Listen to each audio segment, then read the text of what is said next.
ഇന്ന് കേരളം ചർച്ച ചെയ്യുന്ന വിഷയങ്ങളിൽ സുപ്രധാനമായ ഒന്നാണ് മലബാറിലെ +1 അഡ്മിഷനും സീറ്റുകളുടെ കള്ളക്കണക്കുകളും. നമ്മുടെ വിദ്യാഭ്യാസ മന്ത്രിക്ക് കണക്കുകളുടെ കാര്യത്തിൽ ആകെ തെറ്റുപറ്റിയിരിക്കുകയാണ്, അല്ലെങ്കിൽ ബോധപൂർവം തെറ്റിക്കുന്നു. പതിവായിട്ടുള്ള കണക്കിലെ കളി കൊണ്ട് തന്നെയാണ് മന്ത്രി മലബാറിലെ +1 സീറ്റ് പ്രതിസന്ധി മൂടിവെക്കുന്നത്. കഴിഞ്ഞ വർഷത്തേക്കാൾ രൂക്ഷമായിരിക്കുകയാണ് ഇത്തവണ. എല്ലാ വിഷയങ്ങൾക്കും A+ കിട്ടിയ വിദ്യാർത്ഥികൾക്ക് പോലും ഇഷ്ടപ്പെട്ട വിഷയം കിട്ടാതെ പ്രതിസന്ധിയിലായിരിക്കുന്നു. വിദ്യാർത്ഥി സംഘടനകൾ ഒരു വശത്ത് പ്രതിഷേധം കടുപ്പിക്കുമ്പോഴും വിദ്യാർത്ഥികൾ സീറ്റിനു വേണ്ടി അലയുമ്പോഴും ആവശ്യത്തിന് സീറ്റ് ഉണ്ടെന്ന ഉറച്ച നിലപാടിലാണ് വിദ്യാഭ്യാസ മന്ത്രി. പല കണക്കുകൾ നിരത്തി കഴിഞ്ഞ ദിവസം മന്ത്രി ന്യായീകരിക്കുന്നതും നമ്മൾ കണ്ടു. വിദ്യാർത്ഥി സംഘടനകളുമായുള്ള ചർച്ചകൾക്ക് മുൻപും ശേഷവും പറഞ്ഞ കണക്കുകളിലെ വൈരുദ്ധ്യവും വ്യക്തമാണ്. തുടക്കം മുതൽ മലബാറിൽ സീറ്റ് പ്രതിസന്ധി ഇല്ല എന്ന് ആവർത്തിച്ചിരുന്ന മന്ത്രിക്ക് ഒടുവിൽ തിരുത്തി പറയേണ്ടതായി വന്നു.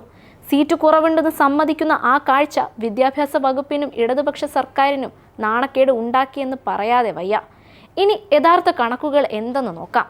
+1 ക്ലാസുകൾ ഇപ്പോൾ ആരംഭിച്ചിട്ടും മലബാർ മേഖലകളിൽ പ്രവേശനം ഇതുവരെ ലഭിക്കാത്ത വിദ്യാർത്ഥികളുടെ എണ്ണം എന്ന് പറയുന്നത് 83,133 ആണ്.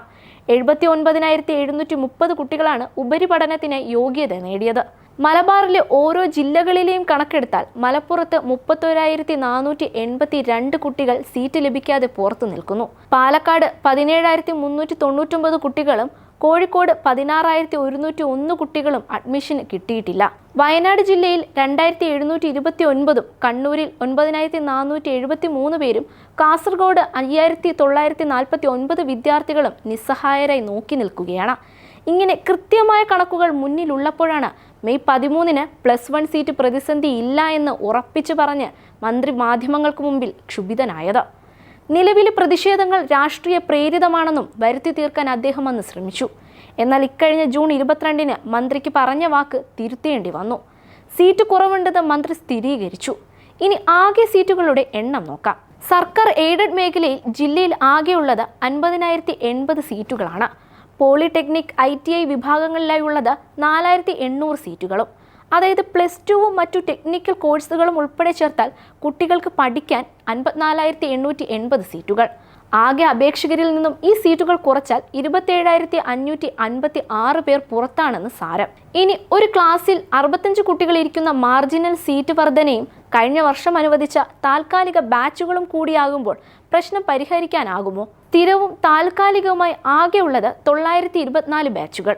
ഈ ബാച്ചുകളിലെല്ലാം മാർജിനൽ സീറ്റ് വർധന വരുമ്പോൾ 60,060 കുട്ടികൾക്ക് മാത്രമേ സീറ്റ് ആവുകയുള്ളൂ. അങ്ങനെ ആയാലും 22,368 കുട്ടികൾക്ക് സീറ്റ് ആവില്ല. മറ്റു ജില്ലകളിൽ നിന്നും മലപ്പുറത്തേക്ക് 7,606 അപേക്ഷകർ ഉണ്ടെന്നാണ് സർക്കാരിൻ്റെ വാദം. എന്നാൽ പോലും 14,762 കുട്ടികൾക്ക് മലപ്പുറം ജില്ലയിൽ സീറ്റില്ല. ആഗ്രഹിച്ച സ്കൂളും ഇഷ്ടപ്പെട്ട വിഷയവും ലഭിക്കാത്ത കുട്ടികൾ കിട്ടിയ സ്കൂളിൽ തിങ്ങിയിരുന്ന് പഠിക്കുന്നു എന്നത് മറ്റൊരു സത്യം.